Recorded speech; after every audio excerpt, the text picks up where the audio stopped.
Aisha and Nikki. So for the kids out there, what would you recommend them for them to do? How to get help for being bullied? I would say to definitely speak to someone. Right. You know, talk to your parents.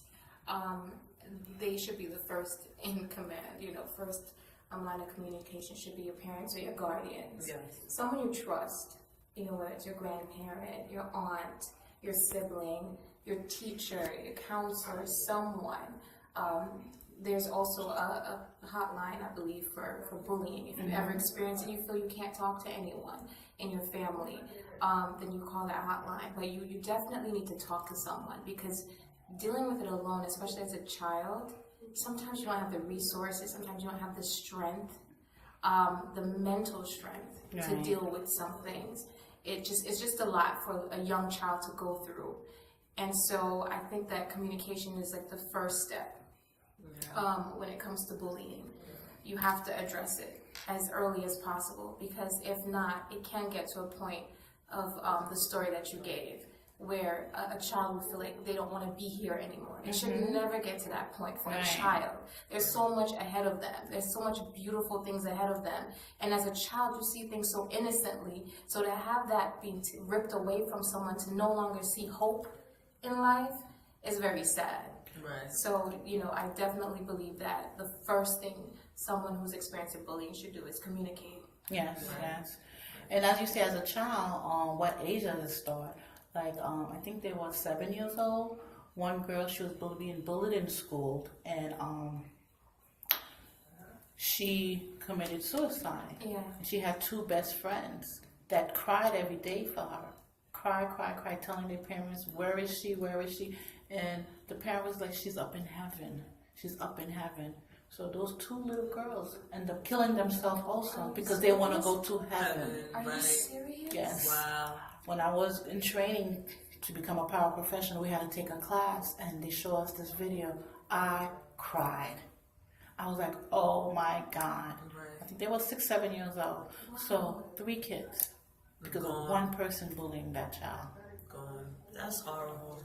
Yes. That is so horrible. I didn't hear that story. That's a horrible story. Yeah, that happened a couple of years back. Yeah. So I'm like, what age? I guess as soon as the child go to pre-K, kindergarten, you start explaining to them about other people been bullying you, hurting you, want to fight you. You have to just build their confidence. Yes. I think just confidence building that child's confidence from a very young age, from they're able to comprehend.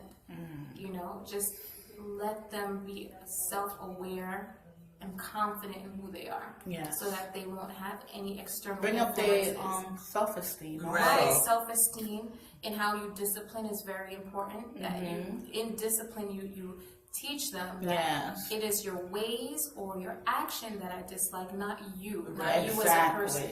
Because when you're coming up in discipline, sometimes parents and the words that they use get crisscrossed. Right. And then as a child, you feel you're wrong. Feel type of way. Right, not the action. And also be careful, to add on to that, be careful of what you're saying to them. Because sometimes bullying can come from your own parents. All the time. Bullying can come from your own parents. You know, you hear it all the stupid, time. you're Exactly. Sometimes Just you like your father. Exactly. Like your no good daddy. All of those things you have to end up like your daddy. Exactly. Be careful what it is that you're saying to your children. Yes. Like she said, as far as discipline, yes, find ways to discipline them. Of course, you don't want them to, feel like they can get away with everything, but just be very mindful of what it is that you're doing. Yes. Don't break them down in the process. Yes. Again, check in with your child. Pay attention to their behavior. Any switch from seeing them being, a lot of the times people don't see the switch from them being a happy child to all of a sudden now they're depressed, they're withdrawn. Enroll them in to add to building just confidence, not just talking to them enroll them into extracurricular activities. Mm-hmm. Karate is one of the biggest things. Martial arts. Yeah. One of those things yes. are those are the biggest things that are there to boost your confidence. Mm-hmm. A lot of the times they tell you that it's not even about the physical part of it, it's about your mind. Yes. And what you're feeling about yourself that helps you to succeed in those type of activities. Tell them that they're beautiful. You have Especially to. girls. Yes. Especially Even girls. the guys. Yeah, right. Yes. The guys actually You have don't some. Right. girls Build your son confidence. Send him to Exactly. the gym. Exactly. Work out Make them with eat them. healthy. If your son is heavy, don't Exactly. be feeding. Teach him Exactly. how to eat better. Eat healthy Exactly. food. Exactly. You know. You as the parent make Build sure their that confidence. Right. You make sure that you're cooking healthy for them instead of giving them McDonald's and things like that. Right. But I mean, a lot of it is, your parents is the biggest part of it, but everybody. I think we've lost the idea that it takes a village to raise a child. Yes. Exactly. A lot of the times, instead of parents, when the teachers is calling to let them know that something is going on, instead of the parents, trying to find out what it is, they get mad at the teacher. Right. Just work with your teachers, your Exactly. guidance counselors, things like Exactly. that, instead of being angry because they're giving you that extra phone call. Yes. I mean, again, it's just it takes several people to help raise a child, and especially now where we're a lot of single parent households, especially. Everybody needs to work together in building that child's confidence and letting them know that they do matter, that their voice matters. Even your neighborhood, like even Right. if you come across or you're walking down the street and you see a child and you see that they look a certain way, they look down.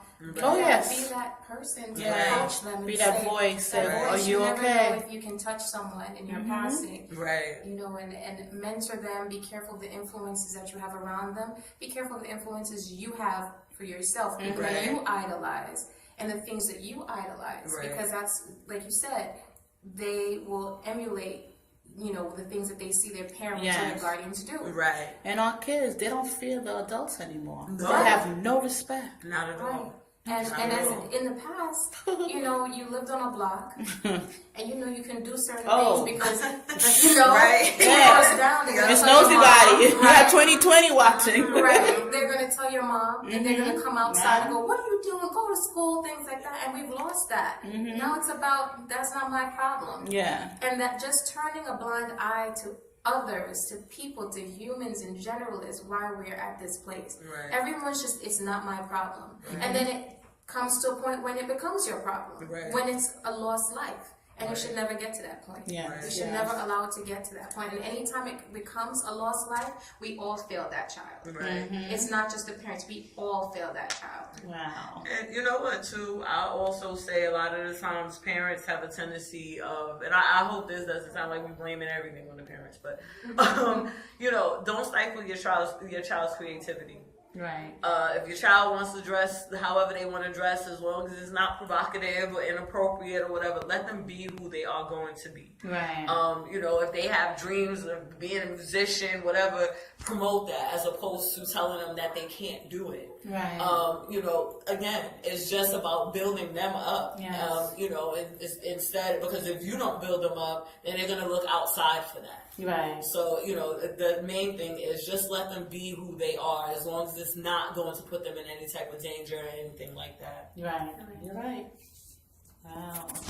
Ooh, so almost about that time, even though we started late. Yes. But it's okay because this was a beautiful show. And I see a lot of people's watching us tonight.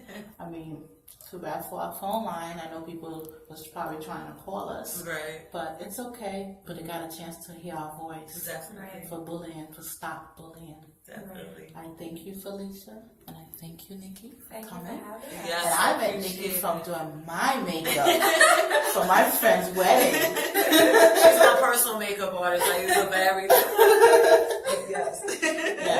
And when she had posted that bullying, I said, "Oh, I have to have part two. I have to have part two. I need to have it." Yes. Because people don't know what you go through until you speak. Yeah, of course. Talk about it. Of course. Yeah. Definitely. Wow. Well, ladies, We are going to go off air now. I hope we inspired some people, and I hope that our voices tonight have helped anyone that might be going through this.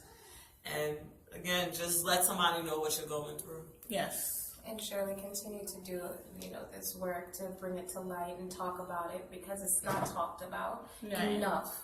So for you to even have us on the show and to continue the series, to continue the series, it's a great thing, because you're helping someone and you're doing your part to help that child that might be listening, to help that parent that's listening to say, oh my gosh, I haven't spoken to my child in a long time. Yes. And family time. Right. Time to make some time for my child. Right. So, you're doing a great thing, and keep it up, and thank you again for having us. Thank you. Appreciate it, definitely. Thank you.